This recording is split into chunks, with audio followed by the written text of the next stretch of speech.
Okay, so form validation के बहुत सारे तरीके हैं। नॉर्मली मैं फॉर्म को वैलिडेशन यूज करता हूँ using a library which is called Formik and Yup. तो लेकिन आप बगैर किसी लाइब्रेरी को यूज करते हुए भी फॉर्म की वैलिडेशन कर सकते हैं। उसके लिए आपको काफी सारा तरद्दुद करना पड़ेगा, खुद काफी सारी कोडिंग करनी पड़ेगी। जो अगर आप लाइब्रेरी यूज करते हैं तो आपकी बहुत सारी कोडिंग या बहुत सारा काम जो आपका बच जाता है। बहरहाल, फर्स्ट ऑफ ऑल हम बगैर किसी लाइब्रेरी के देखते हैं कि हम फॉर्म को कैसे वैलिडेट कर सकते हैं। जब भी फॉर्म में सबमिट के बटन पे क्लिक हो तो मैं चाहता हूँ कि पहले चेक करे कि क्या title, description, price, category, image, rate या काउंट, इनमें से कोई भी फील्ड खाली है तो वो इसका एरर दे दे। सर थोड़ा जूम इन कर दें। जी जी बिल्कुल। अब ठीक है। यस। तो मैं ये चाहता हूँ कि जब हैंडल सबमिट पे कॉल हो तो सबसे पहले क्या चेक करे कि लेट्स सपोज इफ मेरे पास प्रोडक्ट डॉट टाइटल, मैं कहता हूँ जी कि product dot title is equals to empty string हो तो मुझे क्या करे, सपोज सिंपल एक अलर्ट दे दे, please provide the title. I mean this is a very rough kind of example just to let you know कि हम कैसे वैलिडेट करते हैं। अब मैं इस पे करूंगा तो ऑब्वियसली उसने क्या चेक किया, सबसे पहले जाके प्रोडक्ट का टाइटल को चेक किया, वो खाली था तो उसने मुझे मैसेज दे दिया प्लीज प्रोवाइड द टाइटल। ठीक, सिमिलरली आप क्या कर सकते हैं, यही काम वेला बैठ के कर सकते हैं। प्रोडक्ट डॉट डिस्क्रिप्शन, यानी ये खाली हो या ये खाली हो या सारे, इनमें से कोई भी खाली हो तो सारों को या कर दें। और product dot price equals to empty, please. अब यहाँ एक जेनेरिक मैसेज आएगा, ठीक है, प्लीज प्रोवाइड द रिक्वायर्ड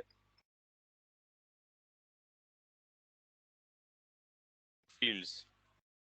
तो अगर मैं यहाँ पे जाऊँगा और मैं इसको करूँगा तो please provide the required fields, अगर मैं यहाँ पे कर दूंगा तो फिर वो कहेगा please find the required fields, अगर मैं यहाँ पे करूँगा तो फिर वो कहेगा please find the required fields, अगर मैं यहाँ पे करूँगा तो फिर, क्योंकि मैंने इन तीनों पे वैलिडेशन लगाई हुई है, ठीक है। लेकिन ये तो एक बड़ा भद्दा सा किस्म का मैसेज है। मुझे तो ये होना चाहिए कि ये जेनेरिक मैसेज नहीं आना चाहिए, बल्कि हर फील्ड से रिलेटेड स्पेसिफिक एरर आना चाहिए कि ये भी रिक्वायर्ड है, ये भी रिक्वायर्ड है, ये भी रिक्वायर्ड है।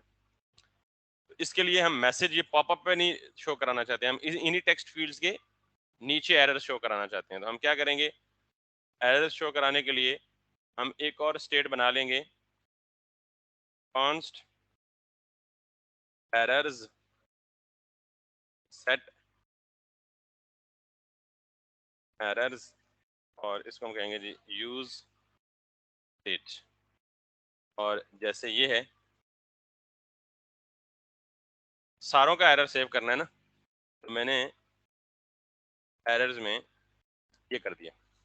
क्लियर हो गया, क्योंकि मुझे टाइटल का एरर सेव करना है, डिस्क्रिप्शन का भी एरर सेव करना है, प्राइस का भी एरर सेव करना है, कैटेगरी भी एरर सेव करना है। तो अब मैं क्या कहूँगा, अच्छा पहले तो ये देख लें कि, सॉरी, इससे पहले ये देख लें, अभी मैं क्या कर रहा हूँ, सारों को एक ही कंडीशन में चेक कर रहा हूँ, तो फिर मुझे जेनेरिक मैसेज देना होगा। मैं हर एक फील्ड का स्पेसिफिक मैसेज देना चाहता हूँ, तो मैं क्या करूँगा, सिंपली हर एक के लिए अलग अलग इफ बना लूंगा, यानी please provide the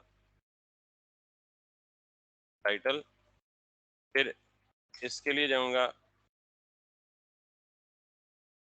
description, please provide the description, फिर price, please provide the price, and वगैरह वगैरह वगैरह।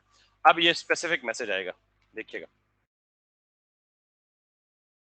अगर मैं टाइटल नहीं देता तो मुझे क्या कह रहा है, please provide the title, please provide the description, please provide the price. लेकिन ऐसा नहीं होना चाहिए ना, वन टाइम पे, एक टाइम पे एक एरर देना चाहिए। अब ये भी मसला है कि सारे एरर जो है वो बार बार, तो ये मसाइल डिस्कस कर रहा हूँ कि ये बहुत सारे मसाइल हैं जिनको हमने हल करना है। ठीक, सही। अगर आप इसको ये करके देख लें तो फिर आप देखिएगा क्या होगा। अब मैं करता हूँ जी प्लीज प्रोवाइड द टाइटल, तो बाकी कोई दूसरा एरर शो नहीं हो रहा। रिटर्न का मतलब क्या है कि जब ये एरर आ जाए तो इस रिटर्न का मतलब फंक्शन से ही रिटर्न कर दो। जिस फंक्शन के अंदर जहां रिटर्न लिखा होगा वहां से आगे कुछ भी नहीं चलेगा। तो अब जब भी टाइटल खाली होगा तो यहीं से रिटर्न कर जाएगा, आगे पूरे फंक्शन की कोई लॉजिक नहीं चलेगी। ठीक सेम अगर मैं ये प्रोवाइड कर देता हूँ, मिसाल के तौर पे ये प्रोवाइड कर देता हूँ, तो वो एरर नहीं आया, अगला एरर आ गया, प्लीज प्रोवाइड द डिस्क्रिप्शन।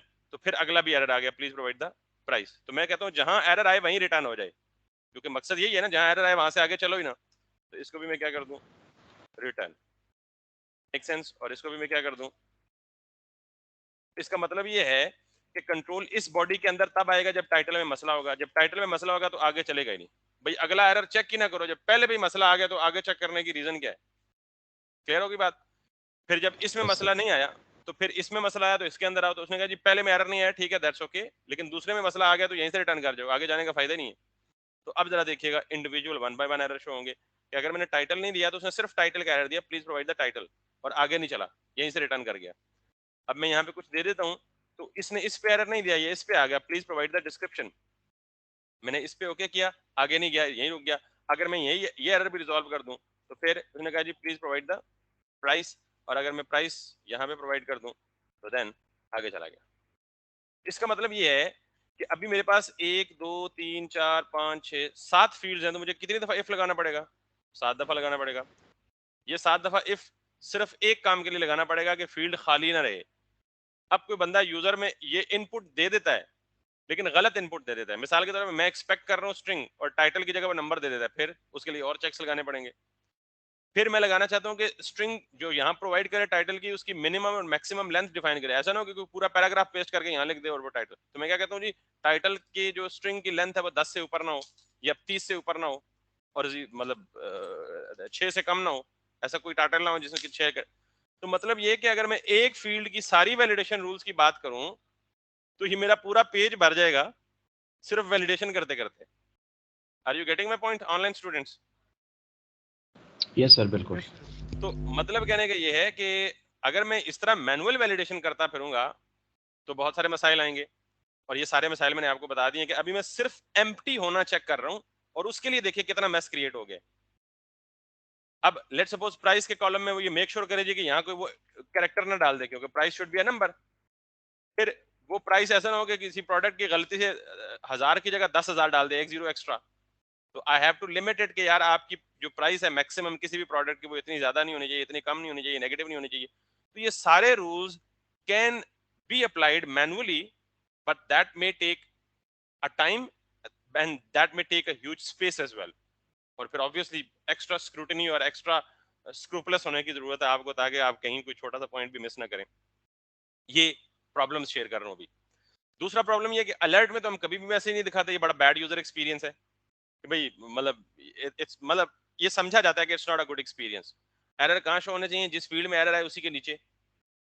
ठीक, तो अब मैं ये अलर्ट के बजाय क्या करता हूँ, मैं यहाँ पे एक और लोकल स्टेट बनाता हूँ, जिस लोकल स्टेट में मैं क्या करूंगा, सारे एरर्स को स्टोर करूंगा। ये दूसरा मसला। अभी सारे मसाइल बता रहा हूँ, हल नहीं, एक भी नहीं बता रहा। अब मैं कहता हूँ जी कि अगर टाइटल में एरर आए तो फिर क्या करे, सेट एरर्स को कॉल करे, और सेट एरर्स में एरर्स और सिर्फ एक एरर सेट करे। कौन सा? टाइटल। टाइटल की डिफॉल्ट वैल्यू क्या है? एम्प्टी स्ट्रिंग है। तो आप यहाँ पे जाहिर है ये बॉडी तब चलेगी जब टाइटल में एरर आया होगा, तो आप क्या लिख दें, please provide the title. Making sense? और फिर ये अब एरर कहीं डिस्प्ले नहीं होगा। डिस्प्ले तो तब होगा जब मैं इस टाइटल को क्या करूंगा, कहीं डिस्प्ले करूंगा। तो मैं यहाँ पे आता हूँ, जहां पे मेरा टाइटल लिखा है, ये इनपुट फील्ड है, इसके नीचे मैं एक पैराग्राफ लिखता हूँ, और इस पैराग्राफ में क्या लिखता हूँ जी, ERRO errors dot title. Make sense और नॉट? अब अगर मैं यस। यहाँ पे इसको खाली छोड़ता हूँ तो ये आ गया, please provide the title.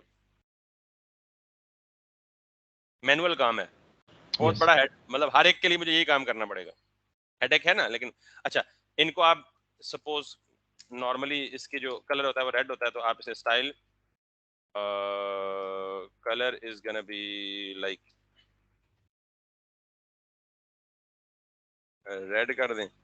So now error आ गया, लेकिन अगर आप इसको ये करके ये करेंगे तो अब एरर नहीं आएगा, अगले पे एरर आएगा। लेकिन you are getting my point कि what I am doing, got it. Yes, अब sir. मैं सेम काम ये जो है यहां से उठा के यहां पे कर दूंगा, because I don't need alert. मैं क्या करूंगा, प्लीज प्रोवाइड द डिस्क्रिप्शन, और यहां पे क्या करूंगा, डिस्क्रिप्शन। ये पता ना, Yes, sir. ये बिल्कुल. इम्यूटेबल बनाने के लिए कि जो एरर की एग्जिस्टिंग, क्योंकि एरर मल्टीपल फील्ड में आ सकते हैं, तो ऐसा ना हो कि एक फील्ड में एरर हो तो बाकी सारे एरर्स को वो हटा दे, क्योंकि हम एक ही में कर रहे हैं ना। या तो ये बात थी कि आप सारों के लिए अलग अलग स्टेट्स डिक्लेयर कर लेते, वो एक अलग मैस अप क्रिएट हो जाता। तो मैंने स्मार्ट काम किया, मैंने कहा बजाय इसके कि हर एक इनपुट फील्ड के लिए एरर की स्टेट अलग अलग डिक्लेयर करने के, मैंने एक ही ऑब्जेक्ट डिक्लेयर कर लिया, जैसे यहाँ किया था। तो अब मैंने ये काम किया, और अब इसी तरह जैसे मैंने यहाँ डिस्प्ले किया ना एरर मैसेज, आप इसी को कॉपी करें और इस इनपुट के नीचे डाल दें ये, और यहाँ पे क्या डाल दें, DESCRIPTION। और अब अगर देखें, मैं यहाँ पे क्लिक करता हूँ तो ये आ गया। अगर मैं इस पे क्लिक करके ये करता हूँ तो मुझे क्या कह रहा है, प्लीज प्रोवाइड द डिस्क्रिप्शन। शायद वो मैं गलत लिस्ट कर दिए, ये यहाँ पे आना चाहिए था। ठीक होगी बात। तो अब Yes, sir. इसी तरह same goes with the price.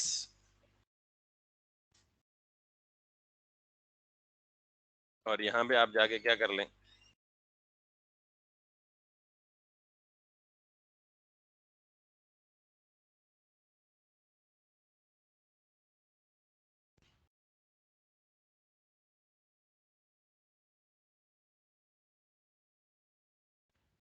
ठीक। और अब आप इसको कर लेंगे, ये इसको मैंने प्रोवाइड कर दिया, तो फिर इस पे एरर आ गया। अब अगला मसला क्या है, क्योंकि मैं मसले शेयर कर रहा हूँ, अभी तक हल नहीं बताया। अगला मसला क्या है कि जब मैंने इसमें वैल्यू नहीं दी तो एरर आया, जब वैल्यू दे दी और फिर सबमिट किया तो ये एरर गायब भी तो होना चाहिए। अब तो इसको तकलीफ नहीं होना चाहिए ना, इसको वैल्यू दे दी है। तो मुझे अब अगेन क्या करना होगा, अब अगेन ये करना होगा कि अगर ये एरर नहीं है तो फिर मुझे क्या करना होगा, इस एरर को रिमूव करना होगा। तो फिर ये भी मसला है। अब देखें मेस इंक्रीज हो रहा है, तो मैं क्या करता हूं, इसके अगेंस्ट यानी उस एरर को खत्म करने के लिए मैं यहाँ पे क्या करता हूँ, एल्स कि अगर ये एम्प्टी है तो ये सेट कर दो, और अगर एम्प्टी नहीं है तो एल्स में क्या कर दो, ये सेट कर दो, और यहाँ पे क्या कर दो, दोबारा टाइटल को खाली कर दो। सही. Make sense. तो यानी ये मुझे कितना ज्यादा काम करना पड़ रहा है। अब मैं इसको ये करता हूँ तो वो एरर हट गया, और आगे चलता हूँ तो ये अगला एरर आएगा। क्लियर होगी बात। Yes, sir. ये सारे काम फिर इन सारों के साथ करने पड़ेंगे। तो कैन यू इमेजिन के मतलब how big is it going to be. और अभी मैं सिर्फ एक एरर हैंडल कर रहा हूँ, क्या कि एम्प्टी ना हो, बाकी जो इतने एरर गिनवाए हैं वो अभी हैंडल ही नहीं कर रहा। दैट इज द रीजन कि we normally use a library, a third party library actually, for the purpose of handling the form data and form validation, performing the form validation। और जो library मैं use करता हूं that is most effective, और मैं उसे इसलिए use करता हूं कि उसकी रिकमेंडेशन एक्ट ने खुद दी हुई है। ये सारे प्रॉब्लम समझ आ गए ना भाई। अब इसके सॉल्यूशंस का जिक्र आएगा। Yes, sir. अगर आप यस इसके डॉक्स में जाएं, मेन कॉन्सेप्ट्स में जाएं, फॉर्म्स में जाएं, और फॉर्म्स में नीचे जाके ये सारा कुछ उसने वही तरीका बताया हुआ जो मैं आपको बता चुका हूँ अभी। और सबसे एंड पे जाएं तो वो पता है क्या कहेगा, सारा दिमाग खाने के बाद वो कह रही है कि फुली फ्लैज्ड सॉल्यूशंस।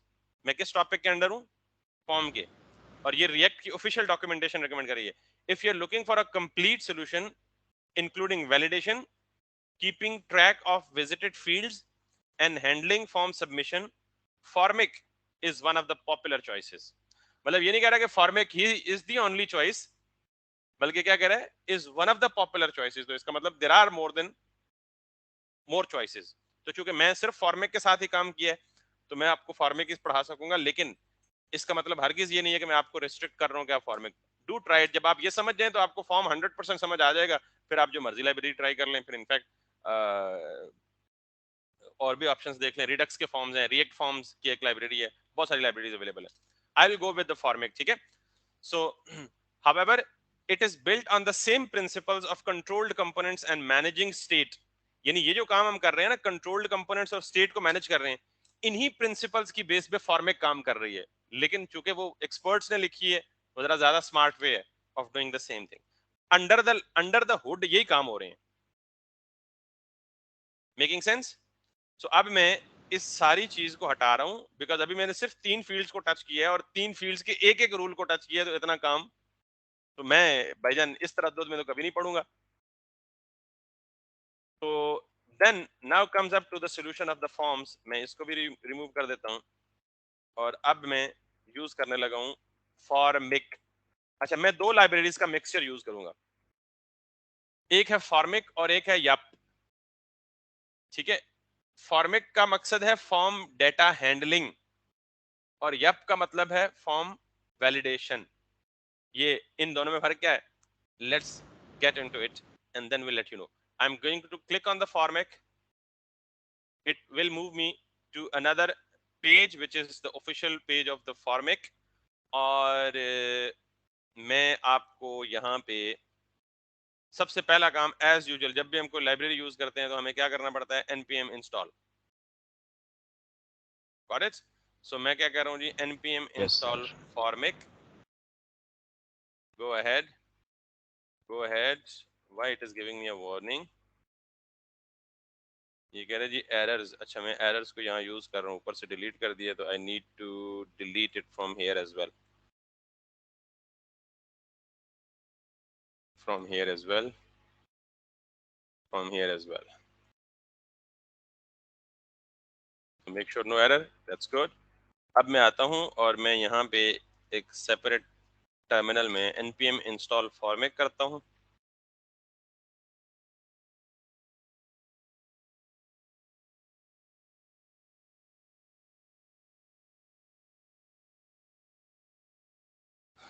और फॉर्मिक के बाद फॉर्मिक खुद यानी रिएक्ट किसको रेकमेंड कर रहा है? फॉर्मिक को। फॉर्मिक खुद एरर्स की वैलिडेशन के लिए रेकमेंड कर रहा है यप को। Let me show you what is ये वैलिडेशन, फ्लेवर्स ऑफ वैलिडेशन। आप यहाँ भी वैलिडेशन खुद सारी मैनुअल कर सकते हैं, बट फॉर्मिक आपको कह रहा है कि भाईजान बेहतर है कि आप वैलिडेशन के लिए क्या इस्तेमाल करें? समथिंग। फॉर्मिक कह रहा है जी कि यप इस्तेमाल करें, ठीक है। Let's do that. Where is Yup? Let's search it out. ओहो,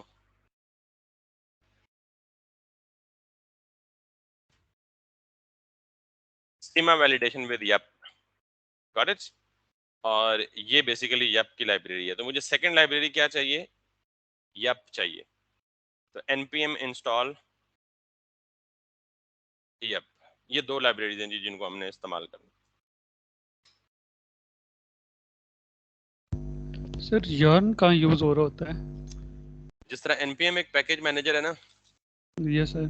जहाँ से ये एक सेंट्रल रिपोजिटरी से पैकेजेस की डाउनलोडिंग के लिए इस्तेमाल होता है, इसी तरह यार्न इसका अल्टरनेट या मुतबादल है। जब भी आप कोई npm की लाइब्रेरी इंस्टॉल करेंगे, साथ में वो ऑप्शन देगा कि अगर आप यार्न यूज कर रहे हैं तो आप यार्न की कमांड इस्तेमाल करें, और अगर आप npm रिपोजिटरी इस्तेमाल कर रहे हैं तो आप npm इस्तेमाल करें। There are dozens of others, जैसे गल्प की अपनी रिपोजिटरी, गल्प है एक, आई मीन न्यूगेट है, और इस तरह के बहुत सारे और हैं। It's just right. the different way of adding the dependencies or libraries in your project. So you can in fact do that. Yarn or npm both should work. Okay sir. Okay जी। बल्कि in fact जब भी आप किसी library को install करते हैं तो वो ये दोनों देता है आपको। तो बाज लोग यार्न को यूज कर रहे होते हैं तो वो फिर यार्न वाली कमांड कॉपी कर लेते हैं, बाज लोग npm यूज कर रहे होते हैं तो npm वाली कमांड इस्तेमाल कर रहे होते हैं। तो हमने सर आज मतलब तक सर इसमें कोई ये नहीं है कि नहीं कुछ भी नहीं, यूज करें। आपकी डेवलपमेंट से रिलेटेड या डेवलपमेंट से ताल्लुक कोई चीज नहीं है। सिर्फ आप यहाँ देख लेना, जैसे हमारी npm की एक रिपोजिटरी है ना, यानी it's just a library of packages कि जहाँ सारे लोग पैकेजेस अपने बना के यहाँ अपलोड करते हैं। एक सेंट्रल रिपोजिटरी या हब है, यहाँ कुछ भी सर्च करेंगे कोई भी पैकेज नेम, जैसे फॉर एग्जांपल मैं रिएक्ट सर्च करता हूँ तो it will give you all the possible results. ठीक है, इसी तरह बिल्कुल इसी तरह यान भी है, आप यान जाएंगे और यान भी इसी तरह करेगा, ये यान पैकेजेस। ठीक है, आप यहाँ भी उसी तरह रिएक्ट, और ये देख लें इसने आपको एज इट इज वो भी लाइब्रेरीज दी है। तो जिस तरह वो आपको कमांड्स देता है राइट साइड पे इंस्टॉल करने के लिए, ये भी आपको यही देता है। जैसे ये देता है ना कि आप रिएक्ट में जाएं और ये आपको राइट साइड पे ये npm इंस्टॉल रिएक्ट, तो ये भी आपको इसी तरह npm यान ऐड रिएक्ट और बाकी कितने डाउनलोड्स हैं, कितने गिटहब पे स्टार्स हैं वगैरह वगैरह। It's right sir. Just the different way of doing the similar thing, nothing more special. Anyways, so ये दोनों चीजें हो गई हैं। अब मैं जो एक एग्जांपल आपको बताऊंगा ना, वो यही वाली एग्जांपल बताऊंगा, स्कीमा वैलिडेशन विद यप। आप इसको नोट कर लें, इसका यूआरएल नोट कर लें, मुझे कहेंगे मैं इसका यूआरएल पेस्ट कर दूंगा, because this is all in one example. और अगर आप इसको सही तरह से समझ पाए या समझ गए तो आप सब कुछ समझेंगे, और मैं इसको बड़ी डिटेल के साथ समझाऊंगा, because this is an important thing, an important requirement in any front end project. तो सबसे पहले जब आपने फॉर्मिक इंस्टॉल कर लिया और यप इंस्टॉल कर लिया, तो आप क्या करेंगे, दोनों को अपने प्रोजेक्ट में इंपोर्ट करेंगे। ठीक है, so let me do that. Like any other, use Formik की एक हुक देता है हमें फॉर्मिक की लाइब्रेरी, और ये एलियस है। इंपोर्ट स्टैटिक एज यप का मतलब ये है कि हम यप की लाइब्रेरी से सारा कुछ इंपोर्ट करके उसको एक नाम दे रहे हैं, कैपिटल यप, या कोई भी नाम आप दे सकते हैं। इस तरह रीनेम करने को हम क्या कहते हैं, एलियस देना। ठीक है, एलियस एलियस। ठीक है, सो जैसे अक्सर लोगों का नाम हसन अली होता है, तो लोग उन्हें सनी सनी बुला रहे होते हैं, और ये क्या होते हैं, एलियस होते हैं, उनके अल्टरनेट नेम्स होते हैं। तो हम क्या कर रहे हैं, यप से सारा कुछ इंपोर्ट कर रहे हैं। स्टैटिक का मतलब ऑल होता है, और एज यप उसको ये एलियस दे रहे हैं। ठीक है, so the basic thing is we are importing two things, use Formik की हुक फ्रॉम फॉर्मिक लाइब्रेरी, और इस all yani static all the functionality or all the functions written inside yup, we are importing it and we are renaming it as yup। Clear होगी बात। और आपको यहाँ से पता लग जाना चाहिए कि करली ब्रैकेट में ये क्यों है, क्योंकि ये नेम्ड एक्सपोर्ट है, डिफॉल्ट एक्सपोर्ट नहीं है, बाकी कोई फर्क नहीं है इसमें। और यूज डिस्पैच देख लें, यूज सेलेक्टर देख लें, यूज पैरम्स देख लें। तो हम जो लाइब्रेरी इंस्टॉल करते हैं वो लाइब्रेरी हमें कुछ अपने साथ हुक्स देती है, और नॉर्मली हुक्स सारी क्या होती हैं, नेम्ड एक्सपोर्ट होती है। यूज सेलेक्टर को आपने करली ब्रैकेट में लिखा था, यूज पैरम्स को आपने करली ब्रैकेट में लिखा था, यूज डिस्पैच को आपने करली ब्रैकेट में लिखा था, वगैरह वगैरह। यहां तक क्लियर होगी, this is the first step. Yes sir. अब सेकंड स्टेप ये है कि आप इस फॉर्म को मैन्युअली हैंडल नहीं करेंगे, तो I am going to delete this entire thing, या मैं कमेंट कर देता हूँ, शायद इसमें से कुछ चीज जरूरत पड़े जिसको मैं बाद में कॉपी करूंगा, मैं इसको कमेंट कर देता हूँ, आई डोंट नीड दिस। जब ये जरूरत नहीं है तो ऑब्वियसली ये रेफर हुई भी है नीचे इनपुट बॉक्सेस में, तो फिर मुझे ये भी जरूरत नहीं है, यानी ये अनचेंज भी जरूरत नहीं है, इतना लंबा चौड़ा काम। क्लियर हो गई ये जी बात। फिर मुझे ये भी जरूरत यस नहीं सर। है, फिर मुझे ये भी जरूरत नहीं है। Now everything is going to be done with the help of a, ये भी जरूरत नहीं है, और फिर मुझे ये भी जरूरत नहीं है, फिर मुझे ये भी जरूरत नहीं है, and nothing else. Let's see if there is any error. Yes, product is not defined line number 27 में। सो हमने प्रोडक्ट को कमेंट कर दिया, but still we are using somewhere line number, API में सर यूज कर रहे हैं। Yes might be. सो हम क्या करते हैं, इस सारी चीज को कमेंट कर देते हैं। ठीक, so we are back with the very fresh form, जिस तरह डे 1 पे था, इस पे कोई स्टेट कुछ भी इंप्लीमेंट नहीं हुआ। ठीक है जी। ठीक सो है। Now what we have to do is, सबसे पहले जब हम हुक्स इस्तेमाल करते हैं तो आपको पता है कि हुक क्या होती है, सिंपली एक फंक्शन होता है। ये मुझे खुद बता रहा है कि ये यूज फॉर्म में क्या लेगा, एक ऑब्जेक्ट क्या लेगा, तो मैंने यहाँ पे क्या दे दिया इसको, एक ऑब्जेक्ट। आगे मुझे खुद बता रहा है कि उस ऑब्जेक्ट में ये क्या क्या चीजें लेगा। That's pretty much I mean seems difficult to understand from here. तो हम क्या करते हैं, हम यहाँ पे जाके इसकी डॉक्यूमेंटेशन से देख लेते हैं। यूज फॉर्मेट की हुक है, ठीक। अच्छा, पहली बात, हम यूज फॉर्मेट की हुक को किसी वेरिएबल में सेव कर लेते हैं। मैं ऐसे कहता हूँ जी कॉन्स्ट, कोई भी वेरिएबल का नाम हो सकता है, जरूरी नहीं है ये फॉर्मेट की हो। मैंने यूज फॉर्मेट हुक कॉल की, उसका रेफरेंस किधर सेव कर दिया, फॉर्मेट के वेरिएबल में। अब यूज फॉर्मेट एक ऑब्जेक्ट एज एन आर्गुमेंट लेता है। उस ऑब्जेक्ट में क्या क्या होता है, तीन चीजें होती हैं। पहली चीज इनिशियल वैल्यूज, दूसरी चीज वैलिडेशन स्कीमा, और तीसरी चीज ऑन सबमिट। क्लियर? यहां से देखेंगे तो बहुत कंफ्यूज होंगे, मेरी बातों पे गौर करें, ठीक है। यहां से कंफ्यूज होंगे। एक यूज फॉर्मेट एक ऑब्जेक्ट लेगा, इस ऑब्जेक्ट में पहली चीज क्या है, इनिशियल वैल्यूज, ठीक। फिलहाल मैं इसको, अच्छा ये भी एक ऑब्जेक्ट होगा, बट तो दूसरा आर्गुमेंट है, जो सॉरी जो ऑब्जेक्ट की दूसरी प्रॉपर्टी है वो है वैलिडेशन स्कीमा। ये भी फॉर द टाइम बीइंग मैं कहता हूं एक ऑब्जेक्ट होगा। और जो तीसरी चीज यूज फॉर्मेट की हुक लेगी वो ऑन सबमिट लेगी। फॉर एग्जांपल ये भी एक ऑब्जेक्ट है। फॉर एग्जांपल इसलिए कह रहा हूं कि आपने सिर्फ ये समझना है, use Formik is a hook that takes one object, और उस ऑब्जेक्ट में तीन प्रॉपर्टीज होती हैं, इनिशियल वैल्यूज, वैलिडेशन स्कीमा, और on submit. Now initial values एक ऑब्जेक्ट होता है जिसमें आप अपनी तमाम इनिशियल वैल्यूज जो आपके फॉर्म में है वो आप इसमें देते हैं। तो पहली कंफ्यूजन हो गई दूर। इनिशियल वैल्यूज का मतलब क्या है कि आपके फॉर्म में जितनी भी वैल्यू, जितनी भी फॉर्म की फील्ड्स हैं, उन तमाम फील्ड्स के नेम्स और उनकी initial value which is empty string, just like the way we did above. अब मैं इसको मिटा दूं, मुझे इसमें से यही चीज चाहिए थी, just to make the things simpler. अब आ गया जी दूसरा आर्गुमेंट, वैलिडेशन स्कीमा। तो मैंने बोला था कि फॉर्म हैंडलिंग फॉर्मेट करेगा, लेकिन फॉर्म वैलिडेशन कौन करेगा, यप करेगा। कौन करेगा, यप करेगा। तो इस काम के लिए मुझे यहाँ पे वैलिडेशन में ऑब्जेक्ट के बजाय क्या देना है, Yup, which I have saved in this capital Y Yup, ठीक। डॉट, उसके अंदर एक फंक्शन है ऑब्जेक्ट का, बिल्ट इन फंक्शन है यप के अंदर ऑब्जेक्ट, ये भी एक ऑब्जेक्ट लेगा। मैं इसीलिए यहाँ खुद लिख कर मैनुअली बता रहा हूँ, हालांकि मैं कॉपी पेस्ट कर सकता हूँ, ताकि आपको बड़ी सिंप्लीफाइड वे में आपको अंदाज चीजें समझ आए। वैलिडेशन स्कीमा यूज फॉर्मेट के अंदर जो ऑब्जेक्ट था उसकी सेकंड प्रॉपर्टी थी, ये क्या लेता है, पूरा का पूरा एक यप डॉट ऑब्जेक्ट।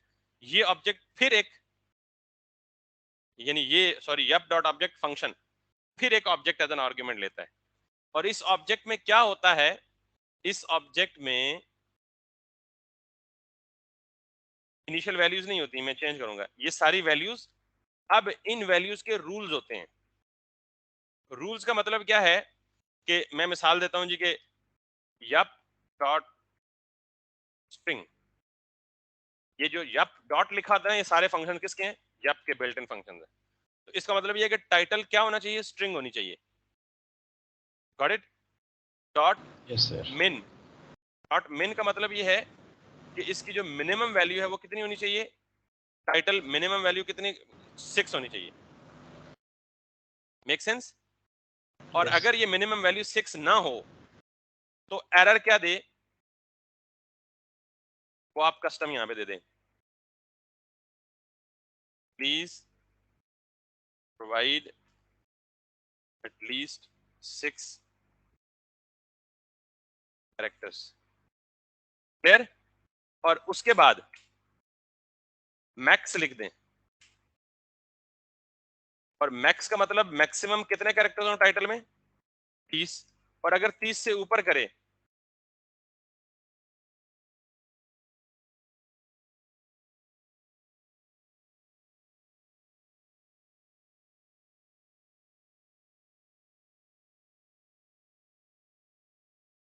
आप फील कर रहे हैं कि कितने सफाई से काम हो रहा है कि ये सारे रूल्स Yes. मुझे अगर खुद मैनुअली हैंडल करने पड़ते हैं तो कितना कॉम्प्लेक्स हो जाना था ये। तो मैंने कहा टाइटल के अगेंस्ट मैंने कितने रूल्स बताए हैं कि मैंने कहा जी टाइटल को क्या होना चाहिए, स्ट्रिंग होना चाहिए। इसको हम कहते हैं मेथड चेनिंग कि यप डॉट स्ट्रिंग एक मेथड लिखा, डॉट के साथ दूसरा लिख दिया, ये चेन कर दिया, इसके साथ डॉट के साथ तीसरा लिख दिया, यूं चेनिंग जितनी मर्जी लंबी कर ले। ये सारे रूल्स इस पे अप्लाई होंगे टाइटल पे कि title should be string, it should be 6 characters minimum, यानी अगर 4 कैरेक्टर्स दे के सेव करेंगे तो वो आपको एरर देगा। It should be 30 characters maximum. Clear होगी बात? हम इतना ही रखते हैं फिलहाल के लिए। और हाँ, कोई बंदा खाली ना छोड़े इसको, है? तो आप यहां एंड पे एक और मेथड चेंज कर दें, रिक्वायर्ड।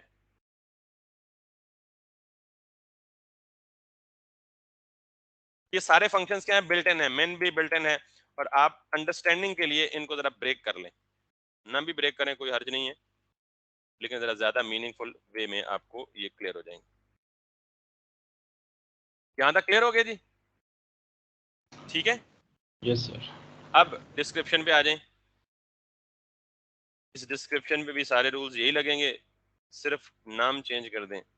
अच्छा, डिस्क्रिप्शन की तो मिनिमम और हाँ मिनिमम होनी चाहिए कि डिस्क्रिप्शन है तो 10 होने चाहिए, मैक्सिमम 3000 होने चाहिए, 3000 कैरेक्टर्स तक डिस्क्रिप्शन हो जाए। ठीक, तो आप इसको क्या कहते हैं जी, ये आपकी डिपेंडेंसी में कितनी लिमिट देना चाहते हैं। ठीक है, 3000 और ये भी रिक्वायर्ड है। How smooth and small and, अब यही रूल्स इधर लगा दें, लेकिन यही नहीं लगेंगे इस पे। सबसे पहले कि ये क्या होना चाहिए, Integer. नंबर होना Number. चाहिए। हाँ. Got it? दूसरे नंबर पे, अच्छा दो चीजें याद रखिएगा बेटा, मैं यहाँ पे शायद थोड़ा सा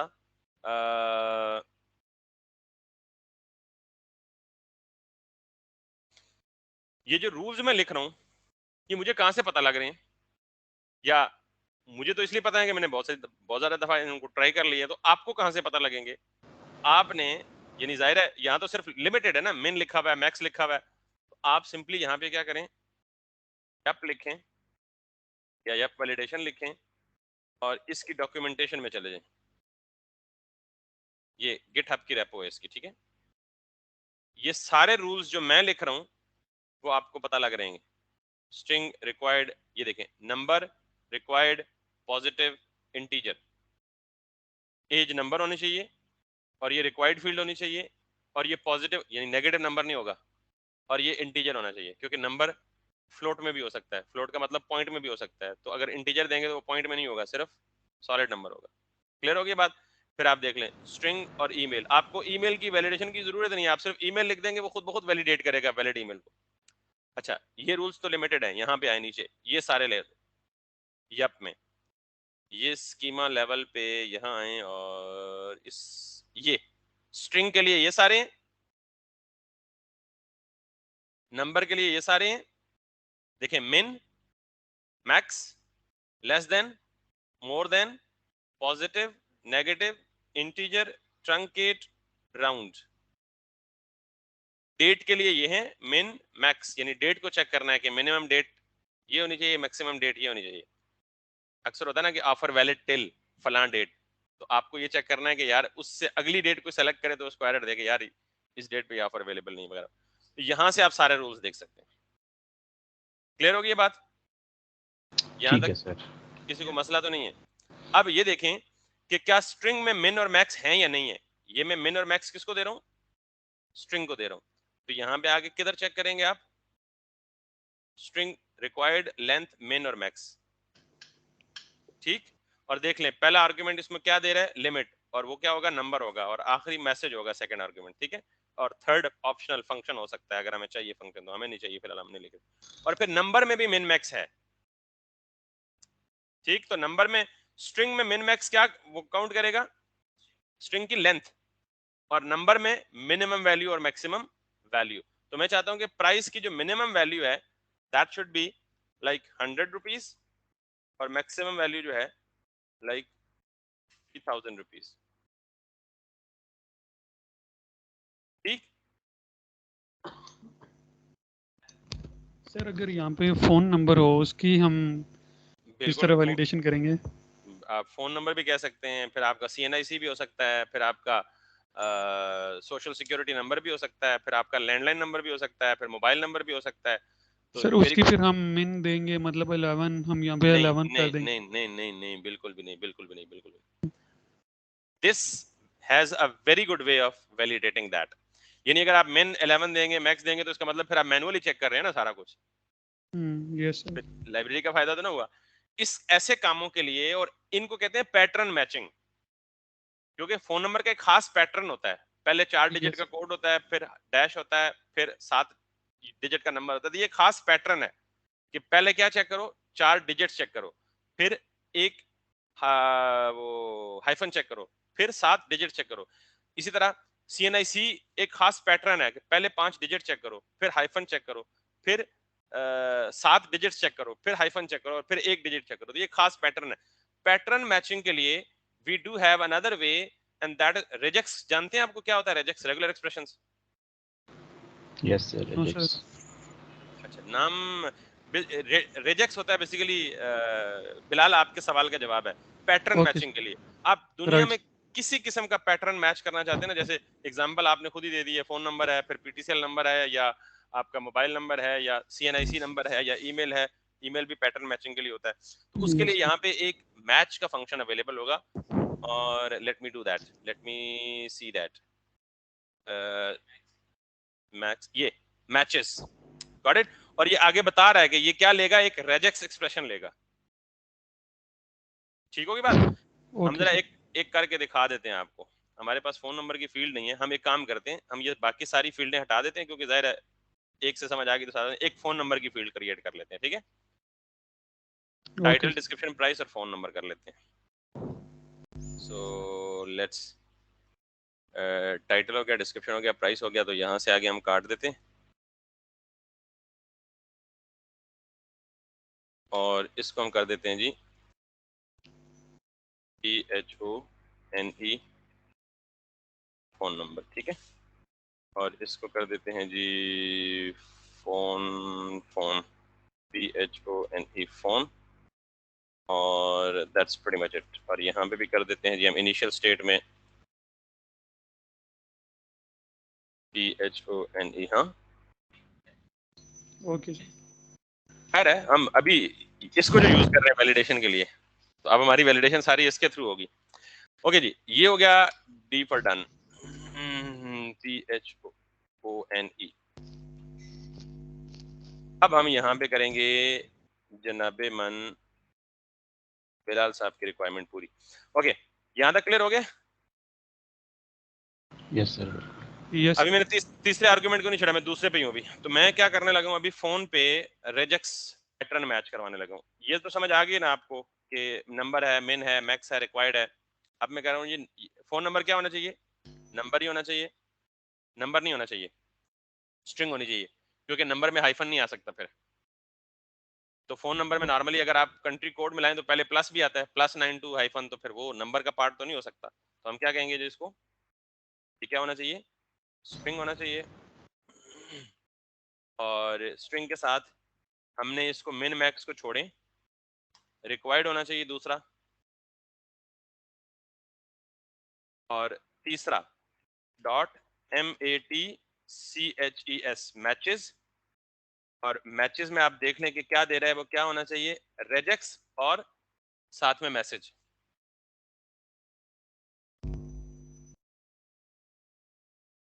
मैं आ रहा हूं। ठीक, तो रेजेक्स, सॉरी, मैचेस क्या करता है, दो आर्गुमेंट्स लेता है, एक रेजेक्स एक्सप्रेशन, दूसरा मैसेज। जैसे ये एक नंबर लेता है और एक मैसेज लेता है, तो मैचेस भी क्या लेता है, एक रेजेक्स एक्सप्रेशन लेगा और एक मैसेज लेगा, please provide the correct phone number. अब ये रेजेक्स क्या है? रेजेक्स खुद से एक लैंग्वेज समझ लें। तो अब हमें तो रेजेक्स नहीं आती, ना मुझे आती है ना आपको आती है।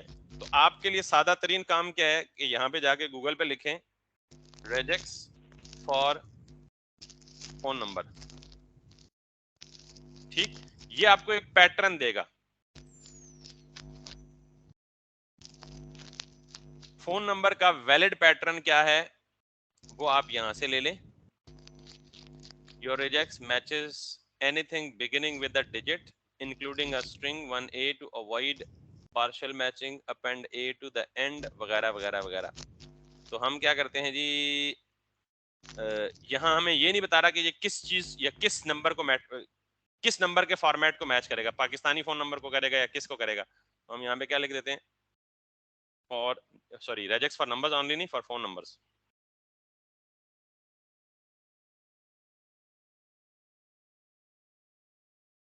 रेजेक्स फॉर फोन नंबर्स, ठीक है। सो आप यहां से ये पैटर्न इनमें से कोई एक उठा ले और या ये उठा ले।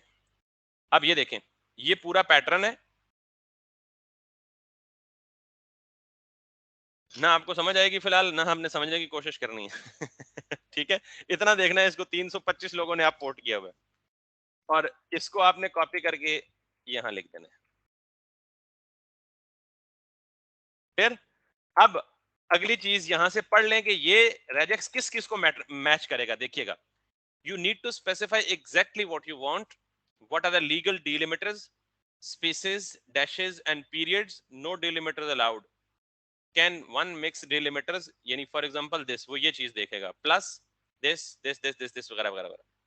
अगर आपको ये बहुत बड़ा कॉम्प्लेक्स लगता है तो आप नीचे आ जाएं, second opinion, third opinion, fourth opinion देख लें, कोई भी। अब ये देखें, that seems more interesting for me. वजह, इसने सारी चीज एक्सप्लेन की हुई है। यहां से अगर मैं जाऊं, ये अगर आप इस एक्सप्रेशन को यूज करेंगे ना तो वो क्या कह रहे हैं, ये किस किस को मैच करेगा। अगर आप इस फॉर्मेट में फोन नंबर देंगे तब भी एक्सेप्ट करेगा, ये भी एक्सेप्ट करेगा, ये भी एक्सेप्ट करेगा, ये भी। ये डिफरेंट कंट्रीज में यूज होने वाले फोन नंबर्स हैं। तो जब आप एक वेब फॉर्म बना रहे होते हैं तो आप ये तो स्पेसिफाई नहीं कर सकते कि किस कंट्री में। हाँ, अगर आप रेजेक्स आता है तो आप उसको कस्टमाइज कर सकते हैं अपनी मर्जी से। बहरहाल ये एक्सप्रेशन इन सारी चीजों को मैच करेगा, जिसमें ऑब्वियसली पाकिस्तानी नंबर भी आ जाएगा। तो हम गालिबन जो हमने कॉपी किया वो यही वाला था। आप इसको कर लें, आप इसको कर लें, साथ में एक्सप्लेनेशन पढ़ लें कि अगर आप ये यूज करेंगे तो ये किसको मैच करेगा, इनको मैच करेगा, वगैरह वगैरह वगैरह। तो regex is such a strong thing that it can match any format of string, any pattern of string, not format rather. Clear. फिर आप ये भी यूज कर सकते हैं, फिर आप ये भी यूज कर सकते हैं, वो इन सारों को मैच करेगा। And cutting the story short, या आपको कोई ज्यादा अच्छा मिलता है तो मुझे भी बता दीजिएगा रेजेक्स पैटर्न, मैं ये वाला यूज करूंगा। क्लियर होगी बात। तो अच्छा, एक चीज मैं मिस नहीं कर गया। खैर, ये रिक्वायर्ड में भी आप मैसेज दे देंगे। अगर खाली हो तो मैसेज क्या लिखे, फील्ड इज रिक्वायर्ड।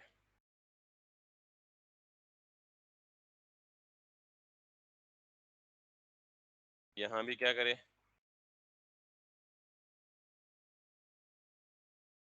और यहां भी क्या करें, दिस फील्ड इज रिक्वायर्ड, और यहां भी क्या करें, दिस फील्ड इज रिक्वायर्ड।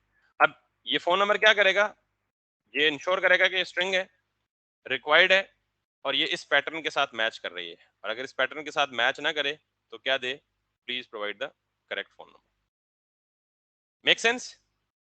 तो यूज फॉर्मिक एक हुक है, तीन, एक ऑब्जेक्ट लेती है एज एन आर्गुमेंट, और उस ऑब्जेक्ट की तीन प्रॉपर्टीज हैं, इनिशियल वैल्यूज, वैलिडेशन स्कीमा, और तीसरा ऑन सबमिट। ऑन सबमिट में ऑब्जेक्ट नहीं होता, एक कॉल बैक फंक्शन होता है।